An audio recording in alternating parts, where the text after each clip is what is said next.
Yo, isang magandang araw na naman. Breaking news, balita para sa mundo ng boxing.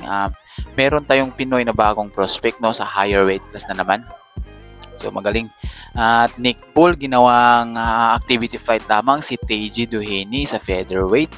At iba pang balita, itong si Keishon Davis at si Abdullah Mason ay sabay pong maglalaro sa February 14. So wag na nating patagalin pa.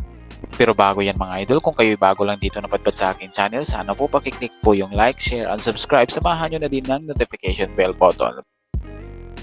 Nick Paul, ginawang activity fight lang ang dating challenger ni Naoya Inoue. At tila ba parang pambabastos ito kay Naoya Inoue? Parang gustong iparating ni Nick Paul kay Naoya Inoue na ibang level ang featherweight kaysa sa super bantamweight. Pero para kay TJ Duheni ay parang blessing in disguise na rin ito dahil kakagaling niya lang po sa talo kay Naoya Inoue at naging challenger agad siya. Sa mga hindi po nakakaalam, ito pong si Nick Paul ay sinasabing magiging tinik ni Naoya Inoue kapag aakyat ito sa featherweight sa kadahilanang si Nick Paul po ay isang matinik na fighter. Tinalo niya lang naman po si Raymond Ford na dating usap-usapan na magpapabagsak kay Naoya Inoue kapag aakyat ito sa featherweight. Kaya tila parang nag-iba ang ihip ng hangin nung tinalo ni Nick Paul si Raymond Ford. Itong si Nick Paul lang naman po ay 27 anyos at may 22 pro fight at ang nag-iisang mantsa lang naman po sa kanyang record ay laban kay Ray Vargas dahil nauwi po sa tabla ang kanilang laban. Ito pong si Ray Vargas ay siya pong dating tumalo sa ating kababayan na champion dati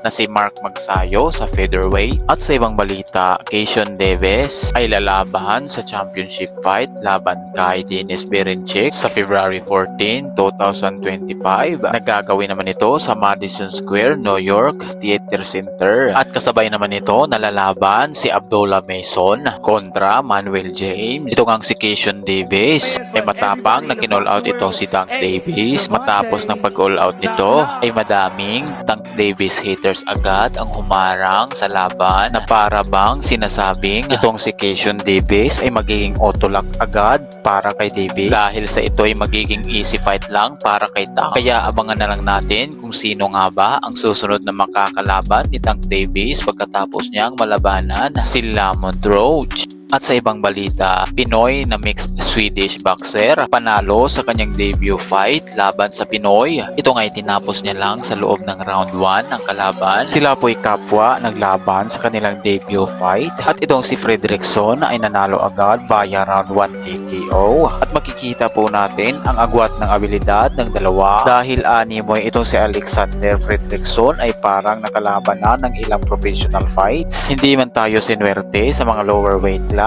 pero parang bumawi naman ang ating mga fighter na nasa higher weight class. Hindi nga sa pagmamayabang, meron nga po tayong Yomer Marshall, Charlie Suarez, Will John Mendoro at ngayon naman may prospect na naman tayong si Alexander Fredrickson. Sayang nga lang dahil malaki pa naman ang potensyal ni Cuadro Alas pero sana'y hindi siya panghinaan ng loob at wag sana mawalan ng pag-asa sa kabila ng panggigipit sa kanya. Hanggang dito lamang po. Paalam!